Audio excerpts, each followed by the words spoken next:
యుద్ధం కొనసాగుతూనే ఉంది. భారత్ పాక్ మధ్య దాడులు ప్రతిదాడులు జరుగుతూనే ఉన్నాయి. భారత్పై 15 చోట్ల డ్రోన్లు మిసైళ్లతో పాక్ దాడులకు యత్నించింది. పాక్ ప్రయోగాలను గగనతలంలోనే తిప్పికొట్టింది భారత్ సైన్యం. తిరిగి పాక్లో అనేక ప్రాంతాలపై దాడులు చేసిన భారత్ లాహోర్లోని ఎయిర్ డిఫెన్స్ సిస్టమ్ను నిర్వీర్యం చేసిన విషయం తెలిసిందే. జమ్మూ కాశ్మీర్, పంజాబ్, గుజరాత్ సహా ఉత్తర పశ్చిమ భారతదేశంలోని అనేక సైనిక స్థావరాలను లక్ష్యంగా చేసుకొని బుధవారం రాత్రి పాకిస్తాన్ మిసైళ్లను ప్రయోగించింది.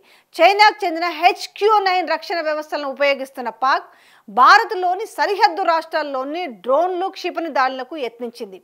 అయితే ఇంటిగ్రేటెడ్ UAS గ్రిడ్ గగనతల రక్షణ వ్యవస్థలతో పాక్ ప్రయోగాల్ని గగనతలంలోనే భారత్ తిప్పికొట్టింది. భారత్లోని శ్రీనగర్, జమ్మూ, పఠాన్కోట్, అవంతిపుర, అమృత్సర్, ఆదాంపూర్, కపుర్తలా, జలంధర్, బఠిండా, చండీగఢ్, నాల్, పలోడి, భుజ్ తదితర ప్రాంతాల్లోని ఆర్మీ క్యాంపు లక్ష్యంగా చేసుకునేందుకు పాక్ యత్నించిందని అధికారులు తెలిపారు.